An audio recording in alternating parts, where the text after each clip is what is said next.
आप लोग अभी पेपर में पढ़ रहे होंगे 5 भाषाओं को जो है शास्त्रीय भाषा का दर्जा दिया गया है। मराठी, बंगाली, पाली, प्राकृत और असमिया। तो मराठी, बंगाली, असमिया ये 8वीं अनुसूची में इसका उल्लेख है, लेकिन पाली और प्राकृत भाषा का जो है 8वीं अनुसूची में उल्लेख नहीं है। आप जानते हैं कि वर्तमान सरकार जो है वह देखा जाए तो अमृत काल में भारत को 2047 में जो है विकसित भारत बनाना चाहती है, और हम लोगों का भी यही इच्छा है कि भारत जो है विकसित भारत बने। तो आप जानते हैं कि इस अमृत काल में जो है लाल किले की प्राचीर से प्रधानमंत्री ने जो है पंच प्रण की घोषणा की थी। उसी पंच प्रण में से एक प्रण यह था कि विरासत को बना कर रखा जाएगा, विरासत का जो है वह हम लोग कहीं ना कहीं सम्मान करेंगे। इसी संदर्भ में सरकार ने जो है 5 भाषाओं को शास्त्रीय भाषा के रूप में दर्जा दिया। अब हम लोग ये समझते हैं कि इसके पहले भी कुछ भाषाओं को इसके पहले भी जो है कुछ भाषाओं को हम लोगों ने जो है वो क्लासिकल लैंग्वेज के रूप में रखा था। तो आप जानते हैं कि इसके पहले 6 भाषाओं को जो है शास्त्रीय भाषा के रूप में दर्जा दिया गया था।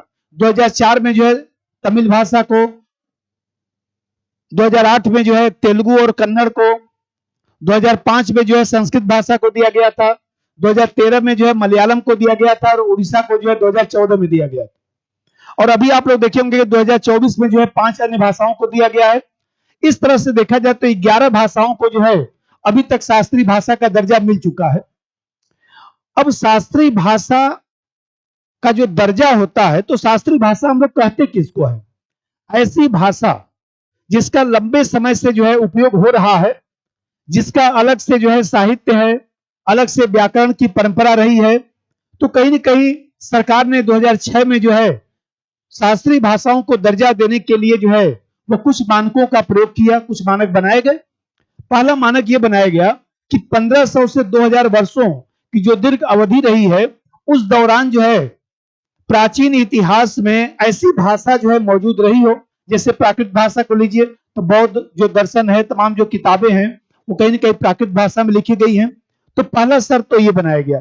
दूसरी शर्त ये बनाई गई है कि प्राचीन साहित्य और ग्रंथ के माध्यम से जो है पीढ़ी दर पीढ़ी ये जो भाषा है वह मूल्यवान धरोहर के रूप में जो है वो देखा जाए तो समझा जाता रहा हो। और तीसरा इसमें मानक ये बनाया गया कि ऐसी भाषा जिसका मौलिक साहित्य हो, जिसका जो है एक विरासत रही हो, जिसकी एक विरासत की परंपरा रही हो, मतलब अन्य भाषा और वाणी समुदाय से जो है कोई चीज उधार न लिया गया हो, इसका कुछ मौलिक साहित्य रहा हो। और चौथा जो मानक बनाया गया कि ऐसी भाषा को जो है आधुनिक रूप से जो है पृथक होना चाहिए।